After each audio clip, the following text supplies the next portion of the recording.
이 보시죠. 이게 미들레네의 메인 항구, 주 항구인데 네. 참 아름다워요. 그러니까 이 지중해 섬은 그래서 아름답다는 겁니다. 그러니까 이곳으로 큰 배가 이제 들어올 수 있는 거죠? 그렇죠. 이곳이 이제 거의 유일하게 두 쪽에서는 네. 그래서 이 사도 바울도 아소에서 이 미둘레네로 가서 그곳에서 바로 그 예루살렘으로 향해 가는 이제 배를 타게 된 것이죠. 제가 이제 바로 그 미둘레네 중앙의 만에 위치해 있는 아주 오래된 자그마한 항구를 방문을 했고요. 아주 작은 예, 이곳에서 제가 놀라운 사도 바울 도착 기념교회. 아마 이 장소는 지금 한국 교회로서는 처음으로 이 어느 글에도 나와 있지 않은 전승의 장소를 찾아간 시채널 정지가 술래입니다. 미둘레네의 작은 어촌 마을에 사도 바울의 전승을 가진 마을에 와 있습니다. 예.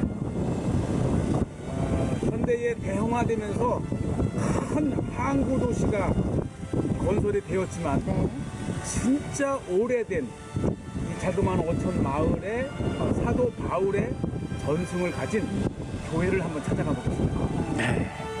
아마 미들레네의 쾌거는 오늘 이 장면인데 이 꼭 방송이 아니더라도 이곳을 방문했던 그 누구도 찾아내지 못한 그리스 정교회에서 네. 오랜 전승의 장소를 우리 가고 있는. 자 보시죠. 아, 여기서 현지인이. 알려주네요. 네. 저 fabulous.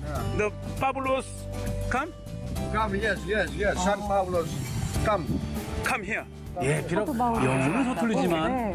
바울이 왔다는 그런 장소고요.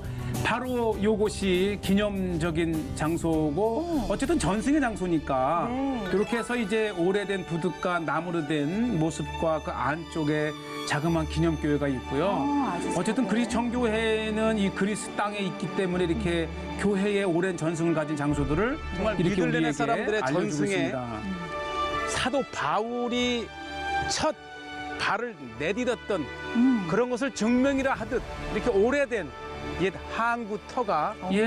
아직도 남아 있습니다. 그렇군요. 그리고는 사도 바울의 첫 도착을 기념한 교회가 또 세워져 있죠. 그렇군요. 이게 사실 현지에 정말 다야만 알 수 있는 그러니까 전승으로 내려오는 맞아요. 거니까요. 이 그리스 땅 전체가 어쨌든 뭐 사도 바울의 중요한 그 전도 지역이었기 때문에 워낙 중요한 곳이 많아서 이러한 곳은 지나갈 수도 있지만 또 이 미들레네에서 사도 바울의 많은 기사가 없기 때문에 지나칠 수 있지만 현지인들은 바로 그 전승을 지금까지 보존하고 사도 바울의 위대한 선교 여정에서 그가 들렀던 곳, 그가 도착했던 곳, 매 장소마다 사도 바울을 이름한 이렇게 교회가 있습니다. 네, 아담해요. 그 지역의 사람들이 이제 와서 기도하고 또 해수욕도 하고 바울을 이름한 그런 기념한 교회에서 있는 곳이지만 감히 한국에서 이 유적지를 찾아 이렇게 방송에 낼 줄은 몰랐을 거예요. 그러게요. 오늘 시채널 성지가족들을 통해서 정말 바울을 연구하고 뭐 그렇지 않아도 성경의 자취를 따라보고 싶은 이 시청자들께는 정말 귀중한 처음으로 공개되는 장소가 바로 이 장소고요. 네. 여기 또 바로 요 옆에 이 해수욕을 하는 아주 어르신들을 제가 봤고 바로 그 뒤쪽에 아담한 집이 하나 있어요. 그런데 방금 인터뷰에 나왔던 이 집이 네. 이분의 아버지의 할아버지가 네. 이곳에 지어놓은 곳을 지금 이분들은 남아공에 살고 있대요. 아, 그래요. 남아프리카 공화국에서 1년에 한두 주씩 이렇게 와서 휴가를 보내는 곳인데 네. 바로 이곳에 그 사도 바울 기념 교회를 그림으로 그려서 놓고 또 도착했다가는 이 항구터를 기념을 하면서 이들만이 간직하고 있는 사도 바울의 흔적이죠. 또 이 지역 사람들이 가지고 있는 사도 바울에 대한 기억이 있을 거죠. 맞아요. 네. 워낙 이 그리스에는 헬라 땅에는 이 사도 바울의 굵직한 장소가 많아서 네. 그 리스트에 빠지긴 했지만 이 미둘레나라고 하는 곳이 언급된 딱 한 번, 이 언급된 이곳에 바울을 기념한 네. 교회가 있다고 하는 것이고 저 지금 배 요트를 끌고 나가 있는 분이 이 아까 그 할머니의 남편이에요. 네. 아까 아주 그 잘 타더라고요. 있더라고요. 그래서 제가 한번 찍자 그랬더니 역시 방송은 긴장이 되나 봐요. 조금 하다가 갑자기 혹시 빠지시나요? 빠지시면 안 되는데.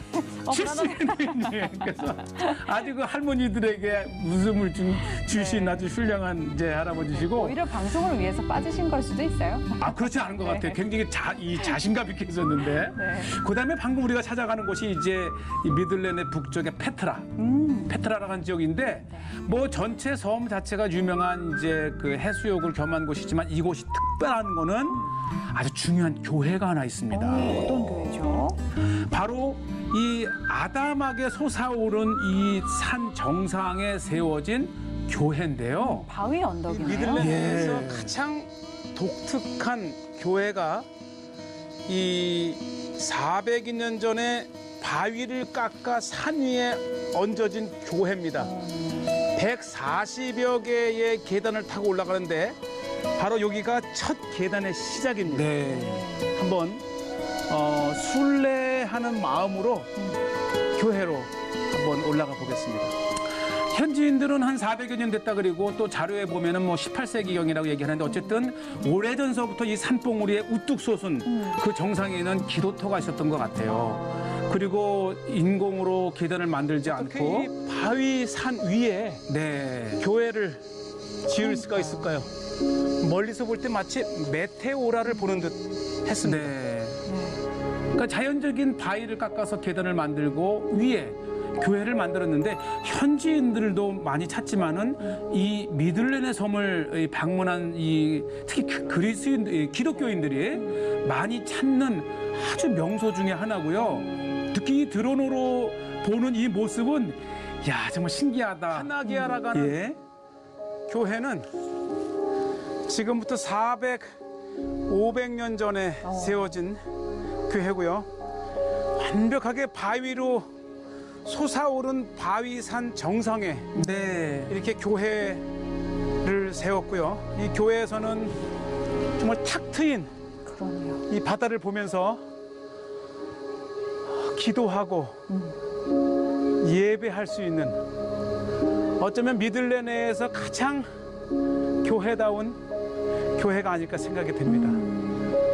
미들랜드에 온 것도 감사한데 이 파나기아에 있는 이 교회를 오게 돼서 참 감동입니다. 네. 네. 들어가 보겠습니다. 이 교회 안이 참 보시죠. 네. 아주 우뚝 솟은 산 위에 있는 이 수도원이 어느 곳에서도 눈에 띄고 네. 이것을 보면 자연적으로 막 이 기도의 마음이 불러일으켜지는 네. 정말 아름다운 교회 중에 하나가 바로 이 교회고요. 이 이제 안쪽으로 안에 들어오시네요. 보면 정말 늘 끊이지 않고 사람들이 다녀가면서 기도하고 정면에 맞이하게 된 예. 것이 예수님. 예수님. 어쩌면 예수님을 생각하면서 이 특별한 교회에 바위산 정상까지 오게 되고 교회에 들어서면서 맞이하는 저 예수님의 모습이 우리 신앙인들에게 평안과 네. 기쁨을 주네요. 참 오래된 그러한 그 정교회이긴 하지만 예수님을 충분히 떠올리고 내 마음 속에 사랑할 수 있는 네. 그런 마음이고 참 보시죠 이렇게 참 젊은이고 이 철없는 여행객 같지만은 이 그리스의 청년들이 국교잖아요. 네. 그러니까 어디를 가나 기본적으로 교회나 예수님의 그 성화를 보면 기본적으로 기도를 하는 네. 아주 참 이 그리스는 그래서 아름다운 것 같아요. 그리고 또 이- 정교는 볼 때마다 화려하다는 생각이 되게 많이 그렇죠. 들어요. 네. 다양한 성화로 그들의 신앙을 표시한 그리고 이 넓지 않은 곳이지만은 이 정원과 또 각각 창문으로 건네다 보이는 바닷가 풍경과 그 뒤쪽의 산악 풍경이 충분히 심신의 힐링, 네. 그 마음의 평안을 주기에 충분한 네. 장소이죠. 뭐 올라갈 때는 조금 힘들기도 하겠습니다만은 올라가면 마음의 평안을 얻게 되겠네요. 예. 그래서 이것이 이제 그 미들랜드의 페트라라고 하는 장소를 잊지 마시고요.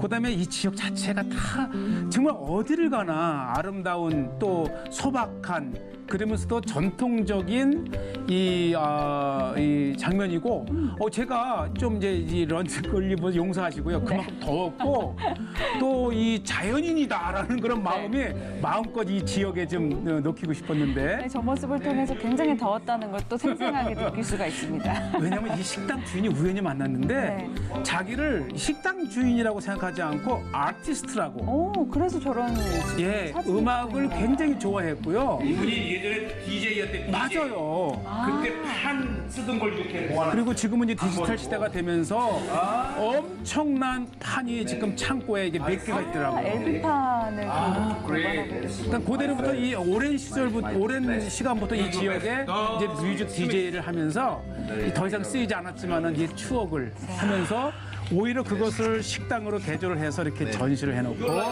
참 멋진 것 같아요. 네, 그러네요. 그러니까 이 먹고 살기에 급할 것도 같지만 예술의 마음의 공간을 두고 네. 이렇게 찾아오는 손님에게 자기의 또 음악 세계 그리고 미술 세계 그러니까 이 식당의 이 많은 구조들을 자기가 친히 이렇게 그 디자인하고 꾸며가더라고요. 사실 그런 문화적인 부분도 하나님께서 우리에게 주신 달란트이기도 하잖아요. 맞아요. 네. 더 친자연적이고 친현지적. 이게 이제 저도 그 마음에 감동이 돼서 네. 이 뒤뜰에 지금 뭐를 좀 돕고 있는데 그러게요. 테이블. 네, 이 데이인가요? 테이블을 놓는 이유가 이 식당에서 이렇게 건네다 보일 때에 좀 더 자연적인 친화감을 주기 위해서 저렇게 해서 놓고 이제 뭐 꽃도 올려놓고 하는 걸 끝까지는 제가 이렇게 이제 이거 완성된 것인데 네. 요거를 이제 이렇게 보면서 식사를 하게끔 아주 아름다운 그 소박한 그 미들렌의 페트라 지역의 식당주를 만났고요. 현지인도 만나셨고. 그 다음에 이 미들렌의 1040%의 땅에서 올리브를 재배한대요. 이게 올리브나무군요. 어쩐지 정말 오래된 올리브 이 밭이 엄청 많아요. 네. 그러니까 이 올리브야말로 이 지중해성 기후에 적당한 것이라 네. 그리스는 올리브의 나무다 할 정도로 그렇죠. 정말 그 오래된 역사적인 올리브 밭이 많고 또 열매도 가장 많이 이렇게 맺고 저희가 보통 이렇게 지중해식 식단 하면 또 올리브유를 또 떠올리잖아요. 올리브 그다음에 여기가 이제 또 포도가 많이 나는데 이제 포도주 네. 그다음에 치즈 그다음에 생선 네. 이게 세계 장수식품입니다. 그렇습니다. 지중해 식단. 그다음에 이 어떤 분이 꼭 여기가 뭐 온천을 하라 그러는데 스파 네. 유럽 전 지역에서 가장 뜨거운 물이 솟아나는 곳이 미들렌이래요. 그래요? 예. 지금 여기 지금 온천을 하고 계신 분. 아주 유명해요. 2km 예. 밑에 2,000m 밑에서 솟아나는 어떻게 섬에서 2km 되는 지하 안반수에서 지하에서 뜨거운 온천이 솟아나는지 신기합니다. 그러게요. 이게 아마 온천에 지금 일교관이 있다는 분들은 아시겠지만 97도래요. 거의 끓는 물. 그러네. 거의 100도씨에 가까운 거네요. 그 정도로 뜨거운 물이 솟아나는 곳이 미들레나랍니다. 온천을 겸한 해수욕장이 그래서 이 미들레네 섬에 바닷가에 이 온천과 이 해수욕을 겸할 수 있는 곳. 야, 이거 냉탕과 온탕을 왔다 갔다 할 수 그렇죠. 있는 그래서 장점이네. 이제 이게 지나가다가 이제 비싼 줄 알았더니 4유로 정도면 이 1시간. 우리 같이 뭐 하루 종일 있을 게 아니잖아요. 그렇죠. 그래서 미들랜드 가면은 4유로 정도 내고 수건 하나 빌려서 네. 아주 그날의 그 피로를 그냥 싹 끝내줘요. 네, 잠시 들르셔서 이제 또 뜨거운 물에 몸. 네, 요 화면을 잘 봐야 돼요. 요 화면을 보면 이게 온탕을 해서 바다가 연결된 것 같지 않아요? 그러게요. 꼭 이 욕조에 있는 물과 저 바다가 그렇죠. 연결된 것 같은. 이거를 효과를 그 카나다에서 오신 요 옆에 있는 저분이 네. 여기 이제 이렇게 이 내려가서 해안까지 가야 되는데 네. 아까 그 포인트를 찍으면 마치 바다에서 이 온수를 즐기는 하나님께서 온천을 선물을 주신 것 같아요. 네 가장 뜨거운 물에서부터 꿈 같은 시간이에요. 이렇게 예. 온천이 있어서 네. 요거 딱 1시간 한 거예요. 또 다니면서 온천만 즐겼다 생각하면 안 돼요. 꼭 기억해 주시고. 90도가 넘는 온천이 이야. 솟아나올까 생각하면서 다시 그러니까 이 미들렌에는 들여다 보면 볼수록 정말 그 행간의 행간 그 세계가 열리는 것 같아요. 네, 그러네요. 오, 예, 이분들은 이제 그 미들레네 사람인데 자신들도 하루에 잠깐 시간을 내서 이렇게 몇 유로 내고 가족이 왔더라고요. 야, 그새 또 이렇게 뭐 사실 그 지역이 주는 분위기가 있고 그 안에서도 금방금방 친해지기도 하잖아요. 제 얼굴에 친근감이 있나 봐요. 그럼요. 그건 박사님만의 장점입니다. 아주 그 한국인 코리아 좋아하고. 네. 그리고 다시 이제 안쪽으로 들어오는데 이게 이제 바로 미들레네의 항구 도시, 네. 그러니까 중심가고요. 왜 여기를 소개하냐면은 이 미들레네에 빠질 수 없는 유명한 사람이 하나 있는데 그것이 여류 시인 네. 사포. 아, 사포. 예, 아마 문학을 좀 즐기는 분들은 아시겠지만은 바로 이 미들레네가 그 유명한 여류 시인 사포가 활동했던. 그러니까 참 이 섬마다 아주 중요한 그러네요. 정말 그릿은 대단합니다. 미들레네의 대표적인 인물이 또 하나 있는데 바로 그 유명한 여류 시인 사포가 바로 이 미들레네 출신입니다. 바로 여류 시인 이제 보이고요. 하나 이제 우리가 이제 알아야 되는 이 사포가 있었던 이 미들레네의 또 다른 이름이 지금 레스보스라 그래요. 그래서 아마 미들레네라고 치게 되면 이제 이 인터넷 검색이 잘 안 되는데 레스보스라 치는데 이 레스보스가 레즈비언의 어원입니다. 네. 바로 이 아쉽게도 이 사포가 레즈비언이었대요. 그래서 이 남편을 잃은 다음에 이제 여성들만과만 어울리다가 이게 레즈비언이 아닌가 이렇게 돼 있지만 그래서 아예 이 사포로 인해서 레스보스라는 이름이 됐지만은 저 보시죠. 엄청나게 큰 배가 들어가고 나가는 역시 미들레네다운. 그런데 이 미들레네 사람들이 이게 레즈비언이 좀 동성애에서 이름이 안 좋아서 이것을 국제사회의 이름을 변경할 것을 요청을 했는데 또 이 역차별에 대해서 바꾸진 않고 있지만 우리는 그래서 하나님의 창조 질서에 맞게 또 사도 바울이 역사적인 그러한 그 언급된 장소답게 이곳을 꼭 미들레나라고 불러야 돼요.